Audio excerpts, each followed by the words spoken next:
SaaStr fans, welcome back to another episode of the CRO Confidential podcast. I'm your host, Sam Blond. Delighted to be here with an incredible guest and a topic that I am really excited to talk about. I've been thinking about this episode for weeks and it's finally here. First, welcome Leandra Fishman to the pod. Leandra is just an incredible sales and revenue executive with over 30 years of experience leading large sales and revenue teams. If we just focus on the last decade, there are a few stints that you've had, Leandra, that are just exceptional. You were the SVP of Sales and Success at SendGrid. Leandra led that company through an IPO and then through a subsequent acquisition by Twilio. So spent some time at Twilio as well. Most recently, Leandra was CRO at Intercom for several years and is currently the CRO at Apollo. So several names that folks listening to this pod are probably users of the products. And with that, Leandra, just delighted to have you. Thank you for joining us today. Thanks so much for having me, Sam. Looking forward to chatting today. Oh, awesome. Let's jump right in, as I do with most guests. And to that end, Apollo is in what I would describe as a hyper-competitive space that is the sales stack and is now, in a way, the market leader in this hyper-competitive environment. I want to talk about the go-to-market strategy that is allowing Apollo to beat the competition and probably have other sales leaders like myself share similar sentiment around like legacy systems that made a lot of sense in 2018 versus today, moving forward with Apollo and how you got there. So let's start there. At a high level, what do you attribute Apollo becoming a market leader in such a competitive space to? Yeah, it's a great question. So consider what HubSpot did with inbound marketing in a very crowded space. HubSpot differentiated themselves by offering a better solution that crafted an in-house, not cobbled together product. And so what HubSpot did really successfully for the marketer, Apollo is doing for sales. And what's interesting about sales is we know that sales reps have a love-hate relationship with using tools across multiple dimensions that really matter to salespeople are things like ease of setup and ease of use. And then moving on, if you were to list the things you're doing at Apollo that differentiate you from what your competitors are doing, specifically in sales and marketing, what are the things at the top of that list? Yeah, a couple of things come to mind. What's different about Apollo is that our sales model is built around a PLG motion. And so what we see is that tech purchases and sales in the past forced users to go through a sales-led process. You don't get the tools in the hands of your sellers until you've gone through an exhaustive POC and implementation. And frankly, you're paying for the product and the sales process around it. And so Apollo stepped in with a PLG offering. We were the first to get there with millions of users at scale. And I think what the key is for us is that our end user needs to see value fast. They want to know how quickly they can book a meeting. How fast can they generate pipeline? That's their sole mission in life, right? So being accessible to end users, especially in SMB, has been a North Star for us. And I really think it's paying off across our platform because we're seeing competitors now pop up and more established companies trying to play catch up. And the one awesome thing about our model is that our product gets better with scale. So we have a community with millions of free users that are unlocking that network effect, literally making our data the freshest in the industry because they're doing hundreds of millions of actions and activities on our platform. And in a way, the way we scale our go-to-market has created that virtuous cycle that helps us keep offering the best product, which keeps bringing in new people to buy. And I think when I really look back at Apollo differentiation, that I think that something unique about us is that when you have a really loved product, it's fostering that community around it. And that's the essence of the core of what salespeople are, right? They want to talk to people. They want to interact. Makes sense. Okay. So couple takeaways, and then I'll talk a little bit about one thing that comes to mind from my experience at Brex, but couple takeaways. You're selling in an environment where most competitors require businesses to talk to a salesperson before they get access to the product. Yes. And one thing that differentiates you on the sales and marketing side is you actually want people to experience your product either alongside or before experiencing other products. And that's potentially a takeaway. If you believe that you have the best product in the market, you should be encouraging and incentivizing people to try it either alongside competitors or in a differentiated way where they actually can't even try their competitors. This does take me back to the days at EchoSign. We were in a hyper competitive environment with EchoSign and DocuSign. EchoSign is what is now Adobe Sign. We were acquired Okay. by Adobe. And we both pitched and then actually encouraged and lived up to this concept that anytime a business trialed EchoSign alongside DocuSign, we would win 100% of the time. And we had two tech companies or whatever that we rattled off that did this side by side trial. Yeah. I think there were two things that happened there. One was the psychological impact of just suggesting to trial, pushing for the trial. There's so much confidence in our product that we wanted to do the selling for us. And so many times people actually wouldn't even do the trial. They would just pick us because they're confident about the product itself. And then we also were very thoughtful about when companies would trial us alongside our competitors. We would be very thoughtful about here are the things you should be paying attention to. You mentioned simplicity.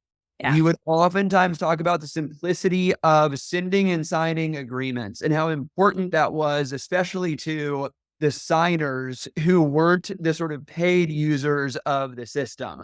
And so there's probably some analogy for you where it's you have one system to set up versus 4 or 5 with Absolutely. competitors that you're looking at, API integrations, consulting support. I think just driving home 2 points that you made that were specific to Apollo, but I think are more universally applicable. One is just around using the product, encouraging using the product, both the psychological impact and then the actual impact, the simplicity, making it easy to use your product. Those are a couple that really stand out. The last thing that I'm going to mention, and then we'll move on. One thing that Brex did that really differentiated us from our competition, we actually weren't the first corporate card that allowed for cash-based underwriting, where we took a percentage of a company's cash balance and then had no personal guarantee. That's really the sort of value prop that made Brex strong. But we were the first to brand ourselves as the first corporate card for startups. And I think the important part of that sentence is who we were for. We were extremely deliberate that we were going after this segment of the market that was technology startups. Yeah. And when we would market to people, when people would walk by our billboards, they knew they belonged. And so when you go up against competition, we're a corporate card for everyone. We were the first corporate card for startups. That gave us a real advantage in this sort of like innovator's dilemma approach, which is you pick a narrow segment of the market and you just go after it relentlessly and gain market share. Yeah. One other thing that sort of stands out on this, specific to brand, how to differentiate yourself from competitors is something that worked really well for Brex. With that, let's move on. Continue along this path of selling and beating the competition. Do you target companies you know are on a specific product or products where you have high win rates? How do you approach this? Do you call out the competitors in your initial outreach? And this is like mapping back to the very top of the funnel, how we think about competition. Yeah. I think we have similarities with your story on Brex because we also are really known as kind of startups and founders. And so we don't target specific companies from a sales and marketing perspective as a core piece of our go-to-market strategy. As depending on where you're going, and if you're going more up market, sometimes you're selling to a set of verticals or industries, or you've got a solution that's more niche. We are very broad. And so we are seeing win rates that are strong across lots of verticals, lots of industries, and actually lots of company sizes. Because again, we have a lot of end users that are coming to use Apollo to maybe augment their tools out of their own pocket, or that their teams are driving that end to end. And I've never typically been the type of seller or leader to aggressively call out the competition. I think that when you search for a problem to solve and the value that you have to offer, that's how you really win. Well, of course, we have a point of view on how we compare and we advise our prospective customers on that. But we're really trying to just be trusted advisors, but more of a consultative sell mindset. And as mentioned, our foundation has been very focused on SMB all along. So we've been heads down building a world-class product for the audience, and the demand is creeping up market organically because it turns out a lot of businesses want sales tooling to be more accessible. And so many go-to-market solutions are focused on building and selling to the top echelon of mid-market or enterprise companies. But globally, there's an estimated, I think it's about 330 million small businesses driving the global economy. So it's a massively underserved market. And we estimate that TAM to be about $30 billion. And again, I think because there's no barrier to trying the product, we don't have to sell somebody in advance on the commitment of taking a meeting, see what it's about, and then trying to make comparisons. When you're trying to compare products competitively and you have a free offering, why wouldn't you try it? That makes sense and it resonates. At the sort of top of the funnel, over time, you're probably measuring things like conversion rates by geo, by vertical, sub-vertical, segment, meaning company size. And that's really driving a lot of your behavior in terms of who you're targeting. Over time, you may start to see some trends around, gosh, we're really switching a lot of people off of this legacy product, for lack of a better description. And then if that trend does exist and you can take advantage of it, perhaps you do. But specifically targeting users on a product may or may not make sense. And it sounds like, Leandra, in your case, not really the focus. It's more sort of firmographic information than it is which existing set of systems they are on. And then let's move down the funnel here. Top of the funnel, we're getting as many qualified opportunities in our pipeline as possible, regardless of which system or systems they're on. In a deal now where you're competing with another vendor or vendors, how do you balance highlighting why or how your product is better with being perceived as selling too aggressively? Yeah. I think aggressive and confidence are some things you have to be really careful about. Because I think that when you're clear on the value that you provide, you can be confident about that. But you have to make sure that you understand what is the problem that the customer is having, and are you the best solution to solve that problem? And I think when you can really nail the differentiated value on what you have to offer versus maybe what another company is using, that's where the magic can happen, because it's easy to do a feature functionality comparison across competing products, but really to understand the value and the problem that you can solve differently and the impact that it's going to have for that company, I think really matters. And what's interesting, I think being a CRO, I am in the seat of actually being the persona to buy the product that I'm selling, which I think is a really cool perspective. And particularly sales leaders, we want to get to value fast. And also, I think sales leaders can sense a song and dance when they hear one because we're used to being on the other side of the fence. But in a PLG model, especially, is if you're not getting what you came for, you can take your money elsewhere. We're not locking our customers into these massive long contracts or commitments where it's just, hey, we're hyper focused on making sure they're getting to value fast. So getting them to have a meeting within Apollo as soon as possible, and then another and another. And that's like how that ball starts rolling. And then being really consultative about additional products, maybe in their use cases. For example, if we have a really terrific sales engagement solution, you might have reasons that you need to play nicely with another existing solution. So we teach our team how to navigate as advisors within the tech stack. And then we try and just be very transparent about, again, on our pricing and our functionality. So you don't have to, though, take a meeting with us to find out what things cost. It's just on our website. And so we think that it's better to be honest, be consultative, get to know our product, be confident.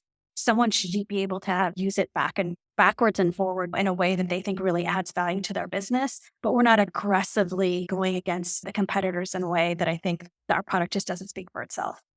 Makes sense. One thing that that I learned over time, the first is you do want to know. And so you've referenced SMB several times, which I know is a core segment that Apollo sells into, but you also have some really large customers. And for some of the larger customers, especially those that might be migrating off of existing systems, they actually do want to talk to a salesperson because Yes. you need consulting around how they actually want to be sold to.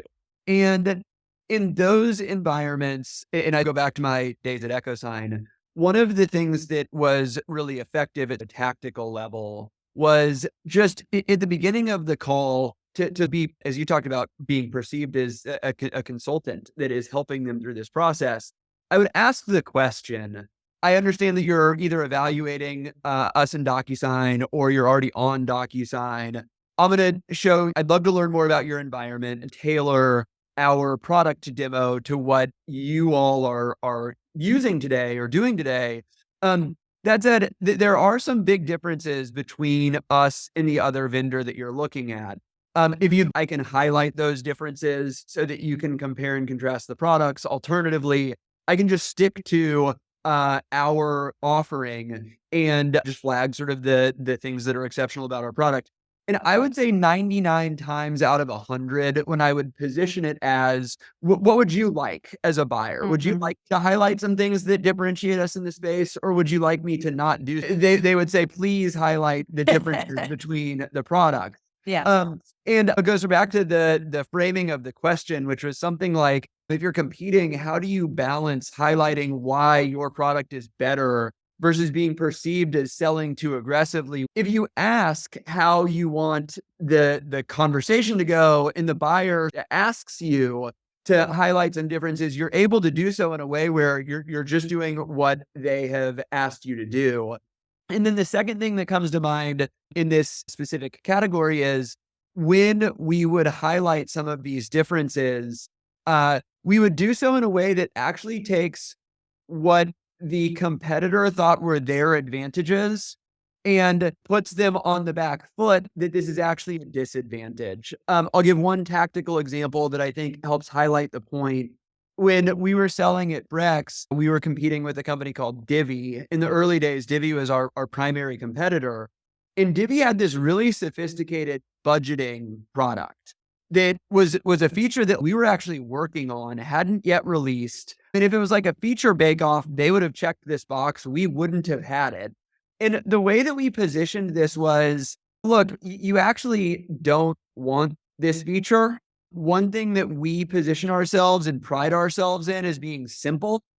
Anytime we actually maybe didn't even mention the competitor, but we would say something like there are vendors in the space that introduce complexity for complexity's sake. Yes. And they have things like budgeting. And here's why you don't want that. Cards are going to get declined, and give a bunch of Yeah. examples as to why this is actually a bad thing. And then they would go get on the call and the competitor would like already be on the back foot. But again, I hope these things are coming off in ways that, like, when you say that, it doesn't sound like you're bashing the competition. It's much more, to your point, like trying to be this trusted advisor and hopefully getting to a point where, one, you're trying the product that we are offering. Our product is objectively better, but we're going to guide you into why our product is objectively better. I think that's brilliant. And I think that you nailed something that's really important is to understand like when a feature is beneficial and when it can actually then drag down. The use case that's really important. I always think, is it a table stake functionality that you actually need, or is it just feature bloat? And people are trying to do the sparkly lights and excitement around something that's really not that important for them to execute on what their ideal use case is. Awesome.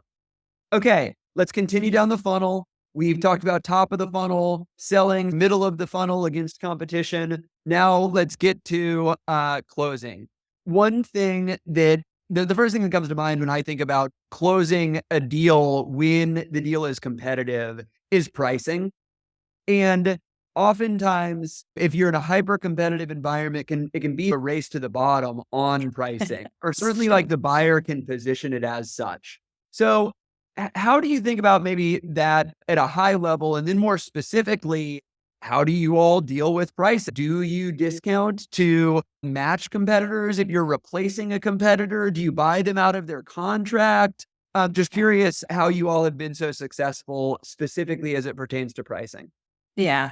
It's interesting because we are really affordable at Apollo.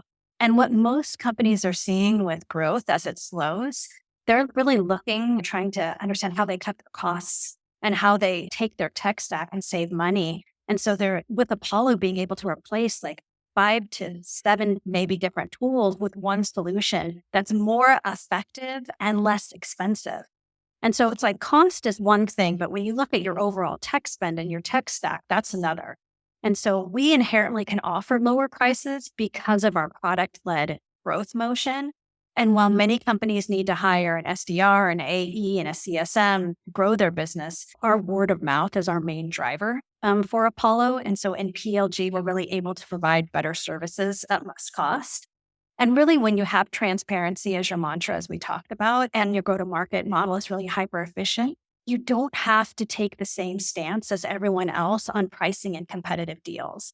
What we find actually is legacy competitors are slashing their prices to match Apollo. And customers are telling us that our product is superior.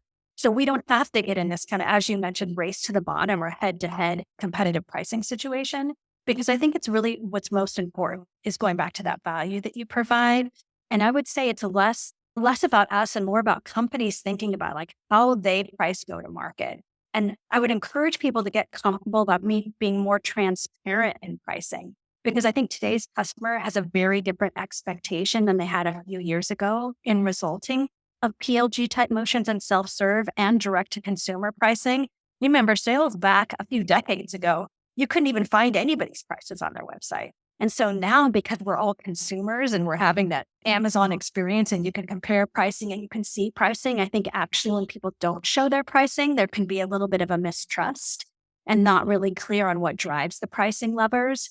And so we really try to get back to value, having them reach value fast, not racing to the bottom, as you mentioned on price, and really bringing it back to the essence of what we think that customers are going to be able to experience on the platform.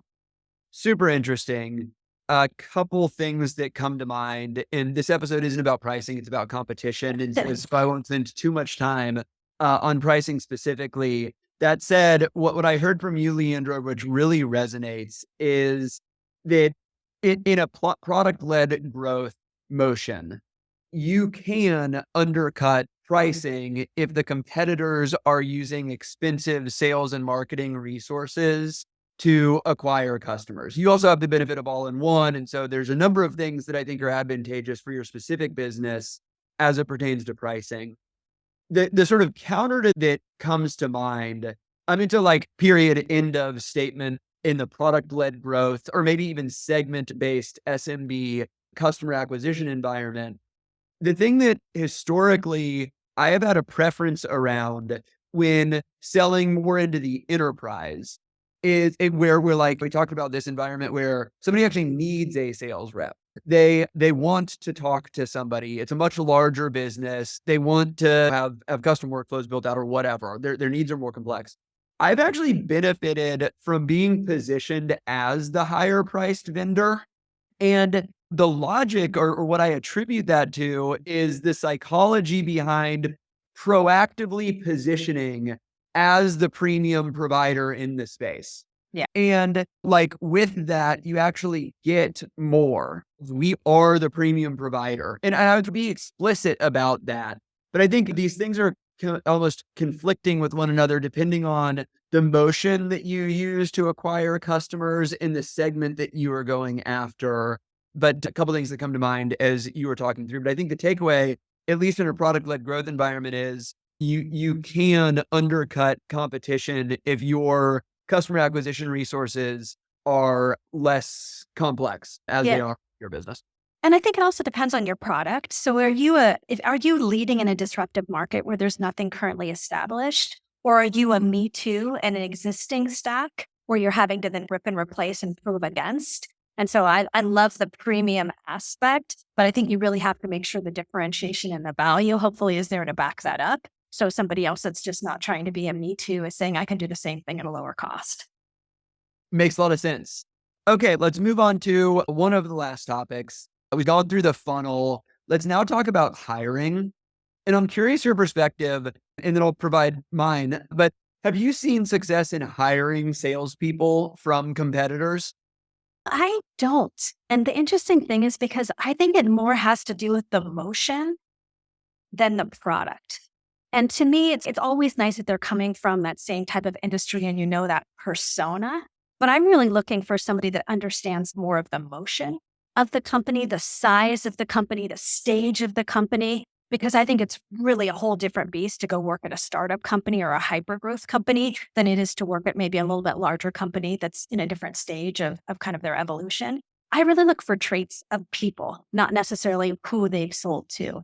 And sometimes you can also bring over bad habits. You can get some good information out of it, obviously, but you can also bring over some bad habits. So I think sometimes just force a different type of conversation of the way that you're selling. To me, the traits are important, like curiosity and persistence and a proven track record. But there's a sales DNA that I think is really important because I don't think all sellers are equal.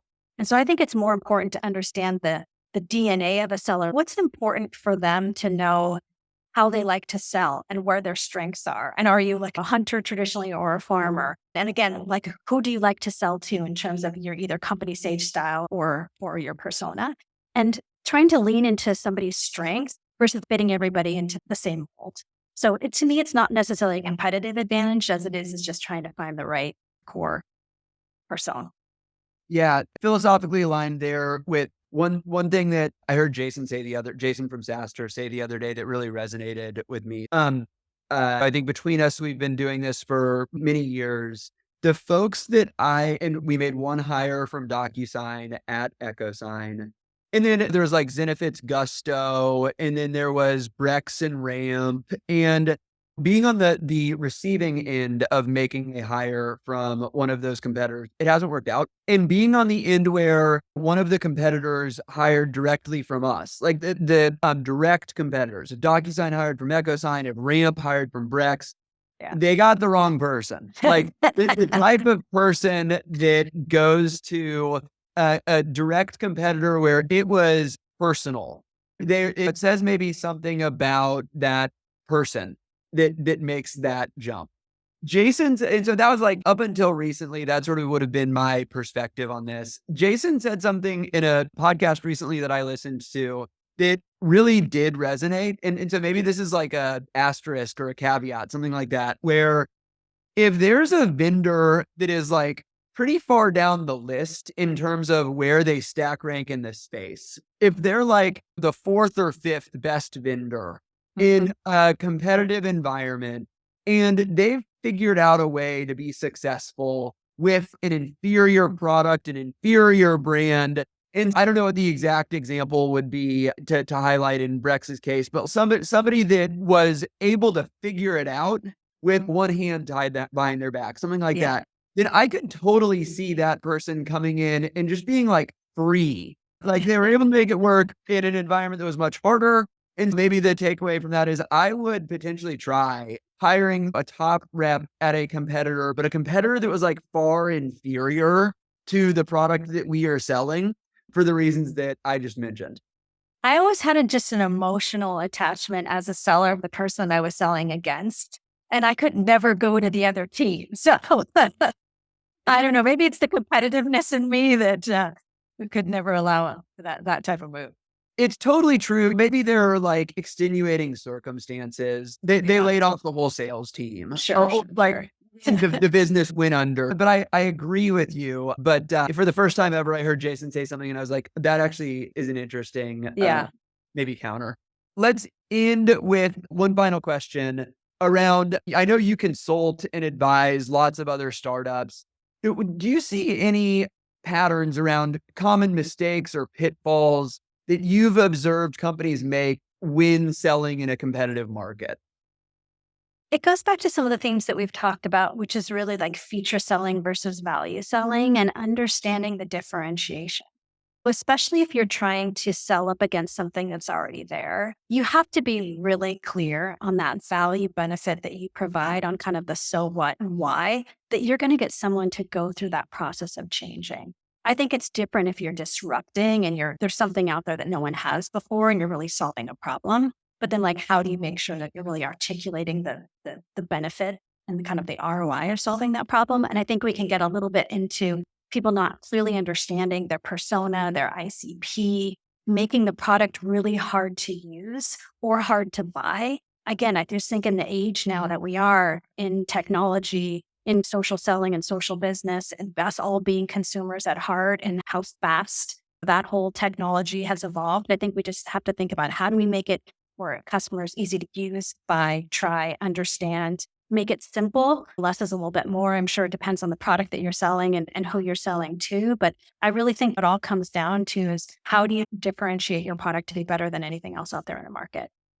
I never want to sell a me too. I'm always asking myself, is this a me too product? Because again, when you're selling me too, a lot of times you really just are selling on price. Piggybacking off of those thoughts, one of the first things that comes to mind is something around, this is a strong word, but taking control of the conversation and really starting with, here is how we are different and why that matters. I think that if you are behind on that, if you are talking with somebody who already believes from a competitor why they are different and why that matters, you're on like your back foot and you're being defensive. And so I think you really want to be in that sort of lead position where you are controlling the conversation, and you don't even have to bring up a competitor's name. I think you just really want to focus on what differentiates you and why that matters, and have that sort of be core to the evaluation process that your buyer is going through. Yeah. And then the second thing that comes to mind, and I've mentioned it a couple times on this podcast, but something that, depending on the segment you're selling into, can really differentiate you from a competitor is around a relationship. And I've used this statistic a few times, but we had something like 3x the conversion rates when we met a customer on site. So nothing to do with competition. It's just, did we meet this person, this buyer in person? If we did, they were much more likely to close. A similar, I think, dynamic would exist where if you were selling against a competitor and you met them in person and your competitor did not, you will have an advantage. And I can't underemphasize the importance of like meeting customers, spending time with potential customers, hopefully doing this in person, building relationships, especially as we start to move up market in some of the larger deals. It's such an important call out, Sam, even in this day and cycle where we're not necessarily always in person anymore because we're doing these things now like we are today, but relationships matter. And as they say, people buy from people that they like. So that's a lot of times the thing that pushes it over in the end. Perfect. Leandra, positive note to end on. Thank you so much for being here. For folks that are listening, hope you enjoyed today's episode on competition, and we'll see you back soon. Thank you. Thanks, Sam.